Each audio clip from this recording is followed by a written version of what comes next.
Yo, what is up, everybody? It's Peace. Welcome to another video. Next part of the Baby Owner's Manual. So last time we left off at the growth and development section. So we're going to start off with the portion that says determining the baby's percentile. And there's length and weight percentiles chart on the next page. You can go ahead and pause the video and zoom in if you'd like to see that in more detail. Monitoring the baby's physical development is aided by calculating her percentile. This number describes how your model is growing in relation to national averages of other models of the same age and sex. There are three variables that are compared using percentiles: weight, height in the form of length, and head circumference. For your model to be in the 20th percentile for weight, for example, is to say that he weighs more than 20% of other babies in the country and less than 80% of the remaining babies. Note that many models are in different percentiles for different measurements. Number 1, weigh the baby. One way to do this is to weigh yourself, then weigh yourself holding the baby. Subtract your weight from the total to determine the baby's weight. The service provider will also routinely weigh the baby. Number 2, measure the baby's height, length. Place a sheet of paper on a flat surface and lay the baby on top of it. Mark the paper at the top of her head. Straighten the baby's legs and mark the paper at the base of her feet. Place both marks at the same distance from the edge of the paper to ensure that the measurement is accurate. Measure the distance between the two marks to determine the baby's height. Number 3, measure the circumference of the baby's head. Wrap a flexible measuring tape around the largest part of the baby's head, just above the ears. Measure the head in the same place every time. Cool. So what I showed you was the male chart. And then it looks like there is another chart, the female chart. So I'll give the mama or the female parents a chance to take a look.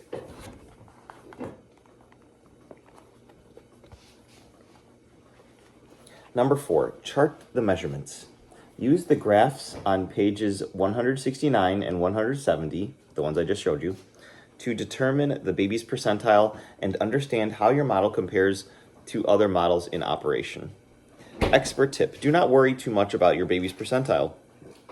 A baby in the 10th percentile for height can grow up to be quite tall. The most important factors in determining a baby's growth pattern are the growth patterns of her parents. People who were small during infancy and childhood may have similarly small children. Verbal communication. By 6 months, the baby will realize she has a pre-programmed ability to speak in your language. Talking to the baby will activate this realization. Initially, she will learn to repeat sounds you make, and will eventually learn to speak herself. Some users prefer to speak to the baby in their natural diction and vocabulary. The baby might have difficulty repeating some of the sounds, but she will ultimately learn the correct names of people, places, and things. Other users choose to speak in baby talk. This style of communication makes it easier for the baby to repeat your sounds.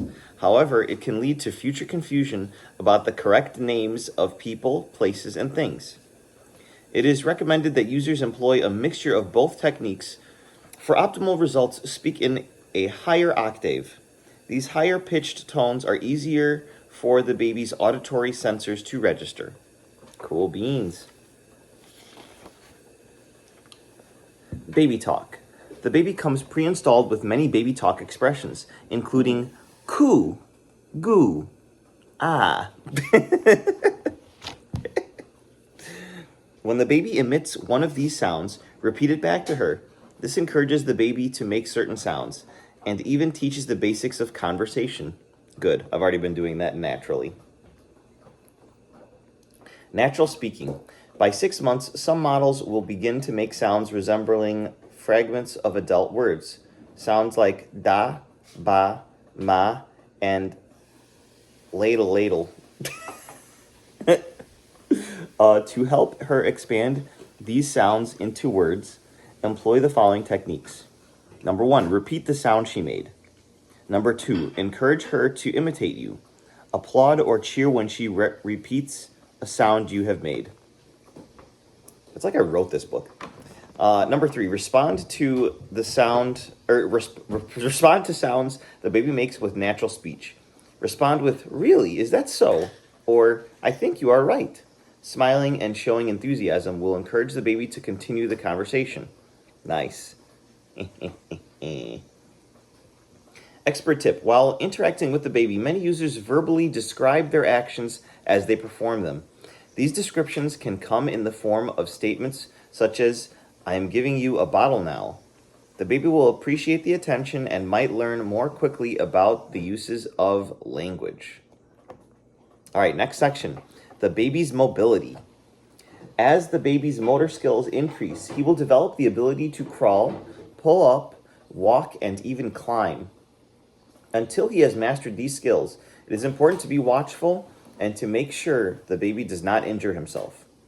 Crawling. At around 9 months, the baby will usually start to crawl. You might observe him crawling backward, favoring one side over the other, tripping over his hands, or falling when turning. These are normal operations and should not be viewed as malfunctions. Some models will never crawl. This is not a malfunction either. Many roll or slide across the floor until they walk. All models will develop some form of pre-walking mobility, however.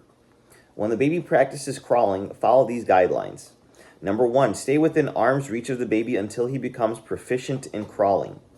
Number 2, stay on the baby's weak side. You might notice the baby favors one side over the other.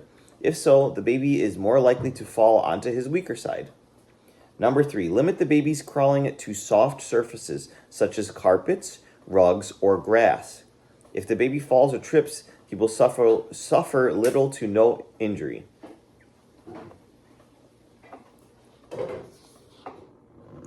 Pulling up. Once the baby has mastered crawling, he might begin to pull himself up on furniture, bookshelves, or the user. Until he has mastered pulling up, take the following precautions to prevent accidents and injuries. Number 1, set up a soft fall zone. Keep a pillow or soft blanket ready to place at the baby's feet when he begins to pull up. Number 2, steady the baby with your hands. When the baby begins to pull up, he will fall in unpredictable ways until his balance, coordination, and arm strength have matured. Climbing. The baby does not have to be an accomplished walker to begin climbing. Crawling and pulling up might eventually lead to climbing stairs, furniture, or other household objects, or on or around 12 months of age. Number 1, stay close. While the baby can manage scaling objects, most models do not come with the capacity to climb down. Number 2, support the baby as he climbs over objects.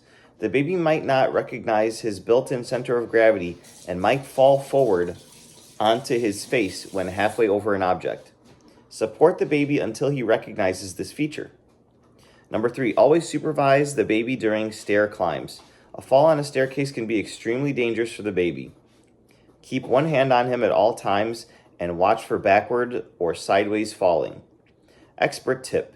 Teach the baby to go downstairs, chairs, and the like backward. Manually turn the baby around to help him lower himself. Soon the baby will develop the skills to do this on his own, but you will still need to monitor the baby.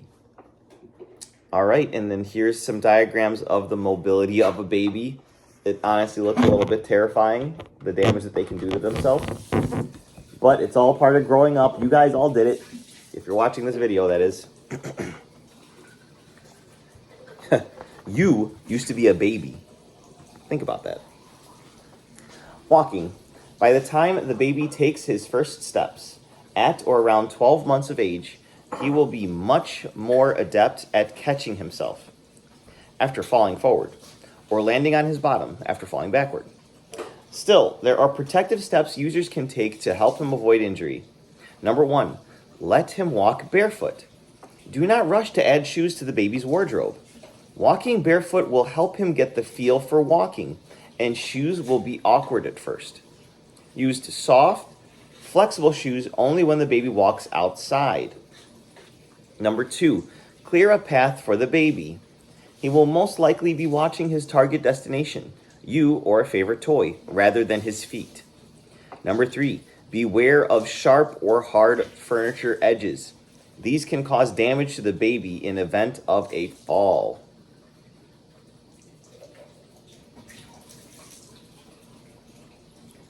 All right. Dealing with falls. All models are far more durable than the many users realize, and inevitable falls will not likely injure the baby. Upon witnessing a fall, follow these guidelines. Number 1, do not panic. The baby can sense fear and panic. The calmer you appear, the better the baby will react to the fall. Number 2, move slowly if the fall is not severe.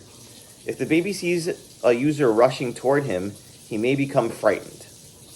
Number 3, comfort him verbally as you approach. Say, "You are okay and will be back on your feet in no time." Number 4, lift the baby if he requires additional consolation. Number 5, inspect the baby for injuries and treat as necessary. Number 6, distract the baby if he continues to cry. A new toy may cause the baby to forget about the fall. All right, next section, coping with separation anxiety. Once the baby understands who you are and how much she relies on you, she might experience anxiety when you leave. This is known as separation anxiety. This emotion usually appears around the baby's 8th to 10th month. The baby might appear extroverted around the user, but introverted with strangers. The baby might cry when you are out of sight, even if just for 5 minutes. The baby might also wake and call for you in the middle of the night. Separation anxiety will typically peak by the 15th month. Until then, practice the following strategies to help you and the baby manage her new feelings. Number 1, comfort her when she feels anxious. Number 2, ask strangers to speak quietly and approach the baby slowly. Number 3, introduce a transitional object. See page 122. We know those as like a stuffed animal or a toy. Number 4, introduce new places slowly. If your model suffers from separation anxiety, this may not be the ideal time to place a baby with a daycare facility. If you must bring the baby to such a facility, spend the first few days there with her. Then begin leading for short 5 or 10-minute intervals. Always say a simple goodbye to build trust. Coping with tantrums. As the baby begins to understand his world, he might become frustrated when trying to communicate what he wants. This frustration often manifests itself in the form of tantrums. Tantrums usually appear between the baby's 10th and 12th months. He may cry or whine, reach for an object he wants to hold, kick his legs, throw his fists, or flail his arms. In some models, tantrums have been known to persist for several years.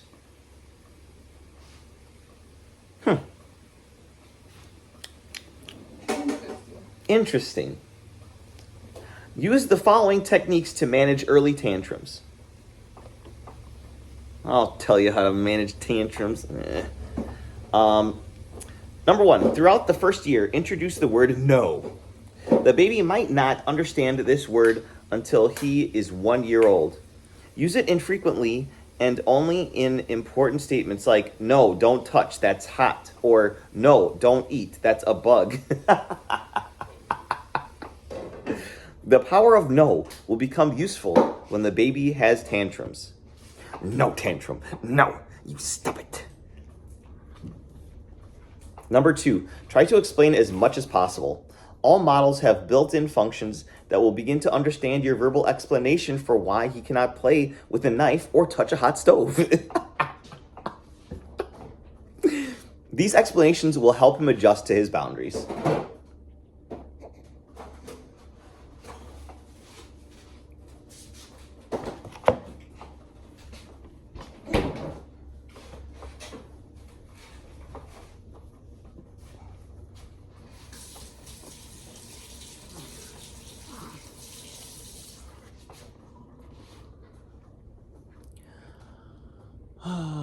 Number 3, do not reinforce his behavior by reacting emotionally to crying or whining. This will teach the baby that this behavior gets a reaction from you.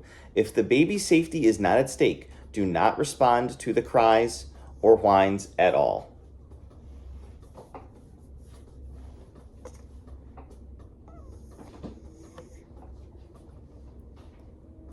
Number 4, focus on positive reinforcement.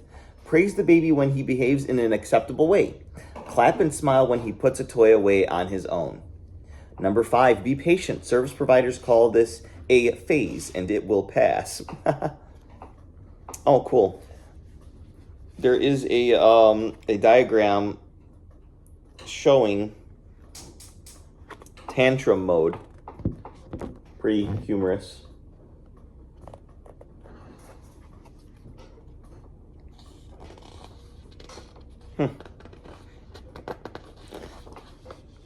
All right, and that concludes chapter 6.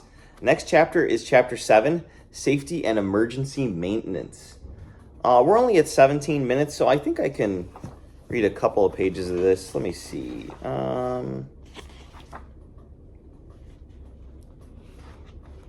Yeah, I'll read 4 pages of this chapter, and we'll finish off the chapter probably in the next video. How many pages is this chapter? Holy cannoli. We may not even finish this next chapter in the next episode. This chapter is enormous. Oh, this is the last chapter. If I make a really long video, that'll be the end of it. But it's probably 2 more videos and then it'll be over. Because in another 40 pages, that concludes the final chapter. And then we go to the appendix. So pretty cool. Nice. Awesome. All right, so getting started with safety and emergency maintenance. Child-proofing the baby's environment. As the baby becomes more mobile, at about 9 months of age, she is likely to begin exploring her surroundings. Ensure that your model remains safe by child-proofing your home. Some users hire professional service to do this, but users can easily perform this task themselves. Once users understand the basic concepts of child-proofing, they can also child-proof other homes or rooms that the baby and user may visit. Interesting, baby-proofing your house. General child-proofing strategies. Number 1, find any objects that could be ingested or choked on and remove them. Number 2, cover electrical outlets and secure electrical cords.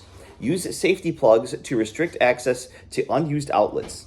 Use electrical cord channels to mount dangling lamp cords to the floor or wall. Number 3, install door stops on interior doors. These devices found in hardware stores prevent doors from opening or closing all the time, or all the way. This ensures that the baby's fingers are never closed in the door and she cannot close herself in a room. Pretty cool. Oh, are you waking up, buddy? Number 4, install locks on the windows. If you have crank-operated windows, remove the cranks and store them out of reach. Number 5, secure loose or hanging window shades or shade strings up high. These can be a strangulation hazard. Number 6, install gates across stairways and in the doorways of off-limit rooms. Install pressure-fitted gates only at the bottom of stairs. Top of stair gates should always be fastened securely to the wall. Finally, the king is awake. Hello, my followers. Hello. Just in time, buddy. Just in time. Number 7, secure bookcases and other furniture that can tip over. If the baby attempts to pull herself up by holding one of these objects, she could pull the furniture down onto herself if it is not secure. Number 8, vacuum the floors and carpets frequently. Inhaled dust or dirt can lead to breathing malfunctions, and dirt transferred from the baby's hands to her mouth can make her sick. Number 9, install fire safety devices. Fire extinguishers, smoke and carbon monoxide detectors, and escape ladders should be fully functioning and easily accessible. Number 10, secure heating vents and cold air returns. Install plastic shields on heating vents to prevent burns. If the cold air return is built into the floor, make sure it is sturdy enough to support the weight of the baby. Replace it if necessary. Expert tip: if you live in an old building or have any loose or chipping paint, test for lead. Remove any chipping paint and all lead-based materials. Number 11, remove or secure any guns in the home. Lock any firearms in a box and store ammunition in a separate room.